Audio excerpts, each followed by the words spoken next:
Well, what is up, you guys? It's your guy, Alex, and you want to own an EVO. You know those 2-liter turboed all-wheel drive cars that if you mention the name to a WRX owner, their skin starts to boil.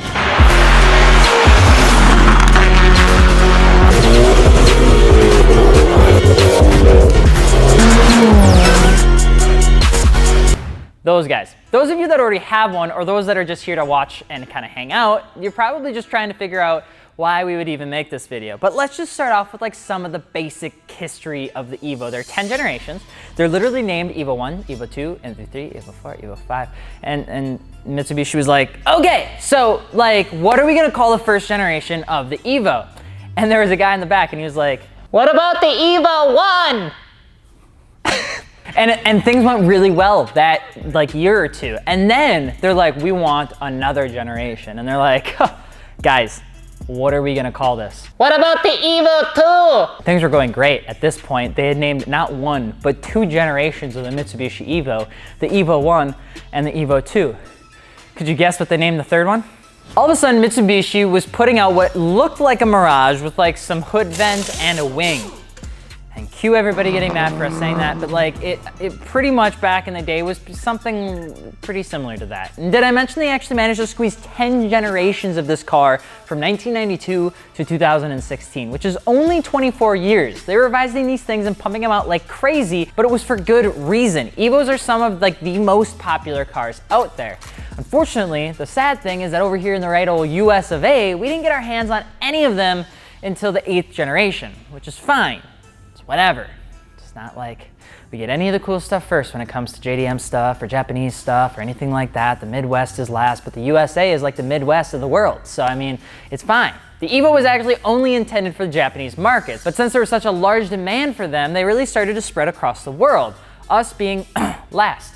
Part of the 8 generations popularity was because it was an easily modifiable turbo 4-cylinder that was a direct competitor to some of the most popular cars out there at the time, the WRX, the STIs, and the SRT4s. And the other part of it was because of, I mean, you guessed it, Hollywood. Again, Paul Walker started a great love for these cars in the hearts of many people in our generation when they were young, you know, and they saw the EVO 7 and Too Fast, Too Furious. And then we saw the EVO 8 and arguably the best Fast and the Furious, Tokyo Drift. And then, yeah, I mean, yup, as a generation, we were kind of sold on them. We had to have one.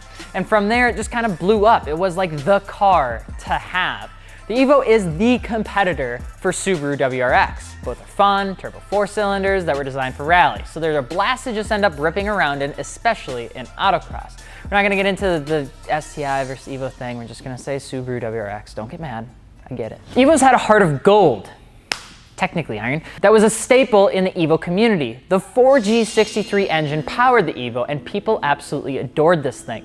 And I mean, adored it. The engine had such a long pedigree from when Mitsubishi was really into motorsports. It built a reputation for itself and become iconic because of, I mean, it was iconic, pretty much except for the EVO 10 that had the 4B11 instead, which is a bit of a sore subject that we're not gonna dive too deep into. So what should you expect of one? Well, if you're looking for a car that has a crazy amount of potential aftermarket power, this, you touching my car? This is it. You can build these things to be pretty much anything that you want. They have an aggressive look, so they can be built to be track cars. They can be built to be drag cars. They can even be built to be a show car, especially the EVO 10s, even though they have a very thick, wide end. You can fit pretty aggressive, meaty setups on these cars with very little modifications. By the way, if you're looking for wheels, tires, suspension, fitmentindustries.com. Boom. If you're looking for mediocre gas mileage, you've probably come to the right place, because usually if you're not flooring it every 2 seconds, which you're probably gonna do because it's a turbo 4-cylinder, you can expect somewhere around 20 miles to the gallon, which is not really that good for a turbo 4-cylinder. So it's not bad, but it's just not like great. You can actually, I mean, it's okay. You can typically reach 400 to 500 ponies before you end up running into internal issues and all of that fun stuff. But another thing that you're probably gonna wanna consider is that they respond very well to mods, but they're very sensitive. Let's imagine, for instance, like everybody's just hanging out, they're having a good time, but everybody has that one super moody friend that for no other reason just randomly just decides to not have a good time. Like that is an EVO. It's just what it is, and you just kind of learn to expect it out of the car. Every once in a while they get a little bit finicky, they get a little bit weird when you start putting modifications to them, but if you're okay with that, If you're okay with a little mood swing, if you're okay with a little imbalance, then it's okay. You're gonna enjoy it. You're just gonna wanna make sure you do your research and know what you're doing. They have a huge following and are loved by like a ton of people. So if you're into that like 4-cylinder turbo game and you really wanna have like a huge aftermarket platform to do a lot of crazy stuff, and you're relatively new to the car scene, the Evo is actually gonna be pretty okay for you. You're just gonna have to expect that you're gonna spend a good amount of money on one because they're not necessarily the cheapest and they're not exactly the easiest to modify in terms of overall cost. A lot of times you can get them used, you can get them new, but we'd highly recommend that you buy them used because, we highly recommend that you buy them on modified because if you buy one modified, you're probably gonna have a bad time. A lot of times with any sort of aftermarket vehicle, not just Evos, they just are more picky than other ones. It just doesn't always behave the way that you want. But you know how like with Subaru drivers, if you have like a WRX and let's say an STI is going by, and you wave, you do like the two finger wave or maybe like the peace sign, peace, love, thumbs up. You know, usually an STI guy will like wave back or like do the, or like the, or the you know, that thing. Evo guys don't do that.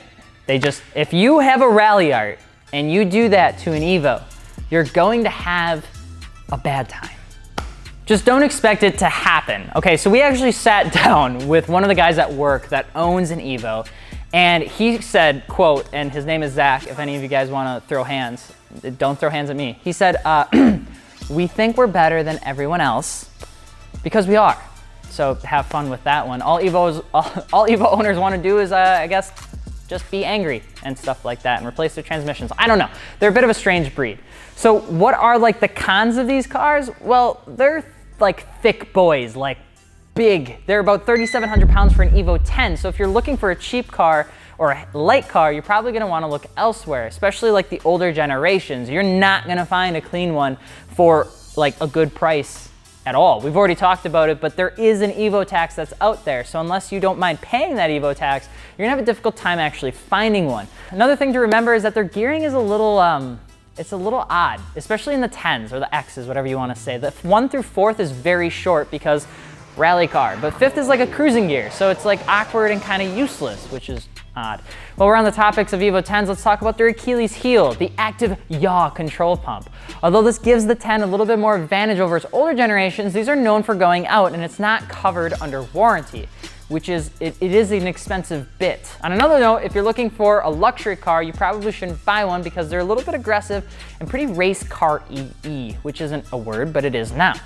So there you have it. If you're looking for a fun, aggressive, snappy 4-cylinder sedan thing that makes a lot of angry noises and can go really fast, that sometimes works and sometimes doesn't, which sounds like any tuner JDM car.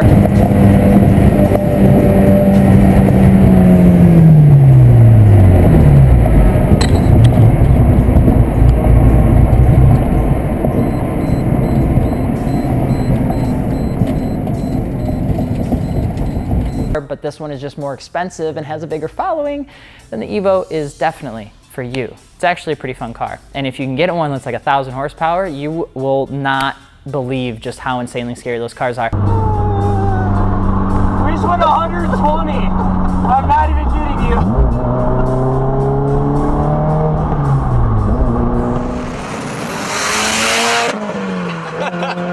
If you guys have one, don't forget to add it to our gallery at fitmentindustries.com/ad. Otherwise, I'm Alex from Fitment Industries. We have a wheel giveaway that we're doing with ESR if it's in the month of April. Description link below.